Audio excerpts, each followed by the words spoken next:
Well, hello, I'm Bethany Nolan, for those of you that do not know me. I am starting a clothes closet for the Gilmer High School. It is just something I kind of wanted to do. I know we have the clothes closet down the road by the Methodist Church, but I really wanted a clothes closet to be at the high school so that kids can go with their counselors or nurses or principals and go in and grab clothes.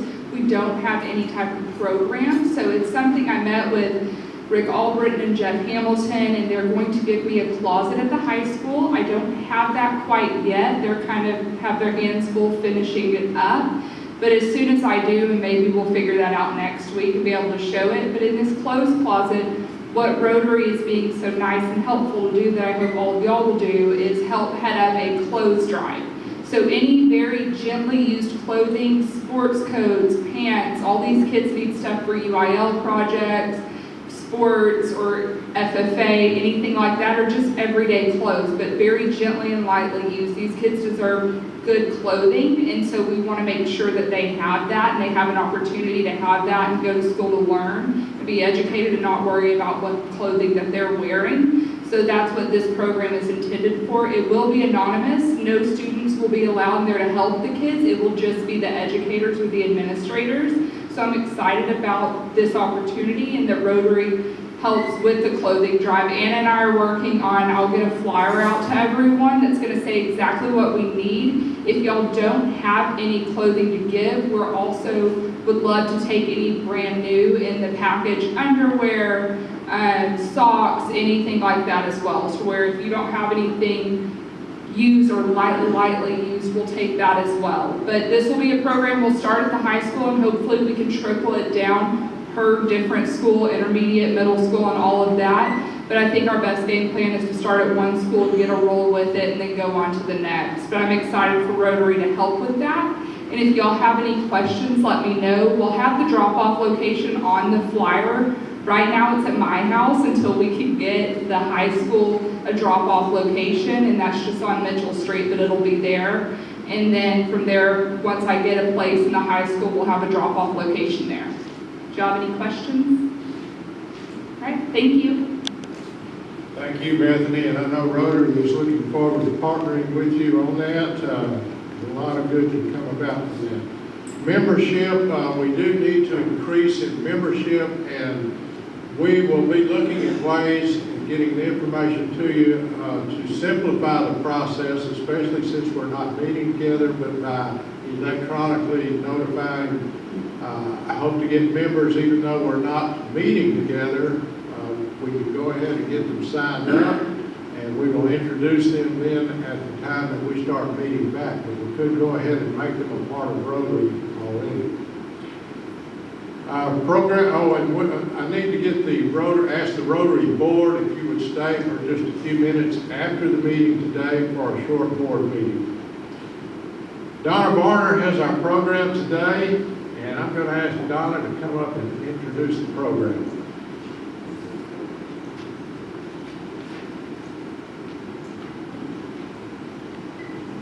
Well, this lady doesn't need any introduction. Y'all have seen her around all the time. Her mother was ahead of it at one point for many years.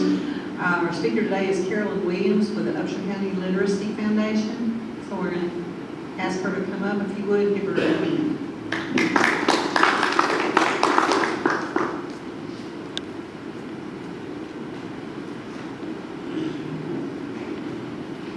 Hello, y'all. I do know most of y'all. I did notice that I've seen some new faces, and I'm glad to see so many people here. For those of you that don't know me, my name is Carolyn Williams. I am the director of the Upshur County Literacy Program here in Gilmer. I also teach at Gilmer High School, starting my 20th year, teaching in the social studies department. So I see some former students in here, as a matter of fact, too. So. All right, I was asked by Donna to give y'all some information about the literacy program. Again, some of y'all know this. It's being passed out to you. This is the information that I provided to the community fund when we had to make a presentation to receive some funding from them. I know that it has been requested that we provide this information to y'all. These numbers are a little skewed at this point only because of the whole COVID thing. When it's, we're talking about, well, let me start at the beginning. The spelling bee average we had was at 24,000. We didn't have our spelling bee today because y'all opted to have the golf tournament, which is tentatively slated for September 14th, from what I understand. The Kilmore College Longview director salary, again, that's lower. Kilmore College does provide us with some money every month for basically my services as a teacher of record. So that is income, but again, that is going to be skewed because we were closed down for, let's see, we closed April 15th. March 15th. April 15th. We closed down from mid-April until June 1st when we opened back up. And so we were not receiving those funds then. The community fund at $2,500.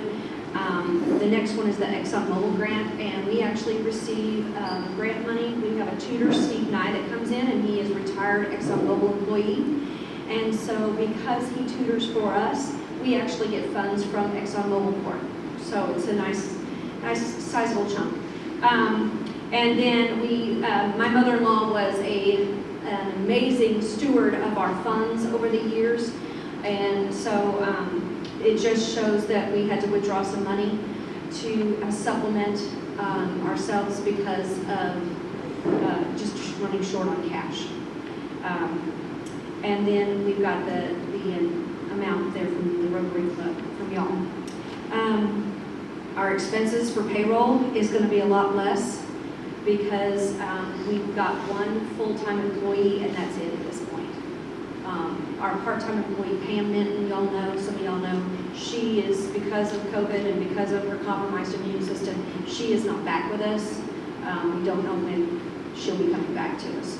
I guess everything's so fluid these days. Operating expenses, and that's just the basic stuff as far as our office supplies, things like that. We've got the spelling bee expenses, and again, that's kind of a moot point at this point. Administrative services, that would be our CPA and so forth that we've had to utilize. We use a gentleman in Longview who's been doing our taxes for years. But overall, we are, I don't want to say that we're in dire straits, but because we have not had the income that we normally get with the golf tournament that was actually scheduled in April and then put off, or the spelling bee, we just haven't had that. And because we also have been receiving funding from Kilmore College, so we're just kind of tightening our belts a little bit to try and get us through, and hopefully September 14th, we will have our golf tournament. The mission of the Upshur County Literacy Program is the same that it has been since my mother-in-law started this program. We are here to provide services to the community so that those students, whether 16-year-olds, and we're unique in that manner, that we are the only organization around here that actually service 16-year-olds. If the 16-year-old who dropped out of high school wants to go to Kilmore College, they will not accept them into the ABE, the Adult Basic Ed, or the GED program. My mother-in-law wanted to ensure the fact that we had the service, we could provide services to students who were 16. So that's what makes us unique in this area. But we are here to provide services to the community free of charge. We were very, very lucky to have a donation of the house that we are in right now. The Methodist Church donated that house to us. As y'all noticed, we've got a blue tarp sitting on the top because we had some leaks. Luckily, the tarp takes care of things. It's not aesthetically pleasing, but it's doing what we needed to do at this time. Our goal is to try to get that roof patched as soon as possible, especially hopefully with the golf tournament funds. But we offer all of our services free of charge. We do have a scholarship program that was set up when Ms. Sue passed away to help defer the cost to some students who can't afford to pay for the tests. And so we use that scholarship money to help those students that we see that are really trying and are putting forth an effort so that we can provide the money so they can pay to go get their GED testing done. It's, at this point, we've had one person get their GED, and again, it's this whole COVID mess. We've got 9 students currently enrolled, which is always lower during the summertime because of the fact that you've got parents who are staying home with their kids. We have got 4 of those 9 are actually enrolled in a newer program Kilmore College has implemented with us, and that is the pharmacy tech and the CNA program. We've got students that actually can do that prep work there via computer at our building, and then they also do some clinical hours at the local hospitals. So that's something that has been implemented recently, and we've really seen a lot of success with students that are interested in doing that. So, I talk fast, that's part of it. Do y'all have any questions that I can answer for you? Carolyn, are y'all coming into the building? Yes. Now? Yes, we are open, and we are taking students, because we have so few students at this point. We've got the morning and the afternoon sessions, and you know the layout of the downstairs, so we can space people apart based on the number that we have currently enrolled. How many people are taking advantage of the CNA program?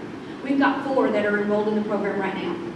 You've got some in the past. Yes, we have. It was last year, and I think we're probably up or about the same as we were last year, Pete. I don't have that information for you, but I know what we are right now. You have shut down times for us if we can get the September golf tournament, Bluetooth alternatives. We have, again, you can see that on the breakdown that I have some money with Edward Jones that if I need to pull. I do have, Ms. Sue took care of us with a couple of CDs that are at the banks around town, that if I needed to, I could do that. That is the money that I just really, you know, it's for the bad weather days, and that's where we're at this point.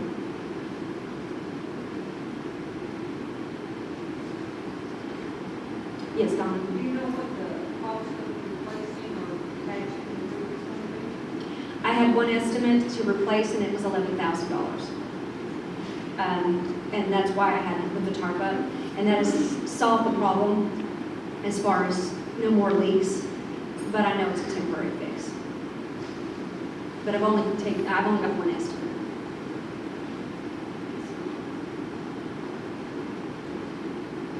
And we had a homeowner, we had insurance, but at the time of the storm, we were renting, and the renters didn't help us on that.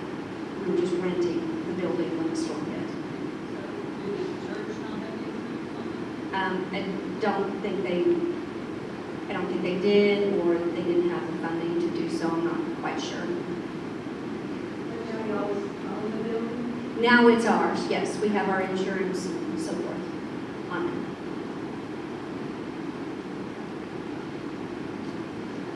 You said you were getting full college now? We just, this month, June, received our first check back. Since we're officially open, now we're getting our money from Gilmer College. And so, March or April till now, or till June, you wasn't getting no. And the money that we get, it's $900 a month from Gilmer College. And so, it just, we always, right before the spelling bee, I always end up having to pull some money out just to kind of tide us over. And when we closed down, you know, I didn't need to worry, I didn't need to worry, that's not the word I want to use. I didn't have to do that, but, so. You know, if there's any grants out there that you can be applying for? Pam and I had looked at some several months ago, just to kind of see what was out there. I have to admit that until school got out, I was busy handling my day-to-day stuff with school, so I hadn't really looked. So, but I'm sure there are. The Bushes were very generous to help start this program, and so that was another source that I thought, well, maybe I could reach out to the Bushes, Laura and her husband, to see if maybe they'd like to continue what Georgia Barber did.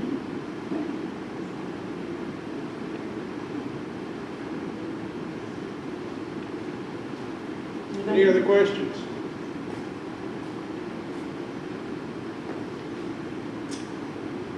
Thank you.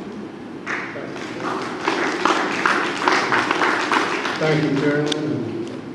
As you all know, Rotary has been a long-time sponsor of the Upshur County Literacy Program.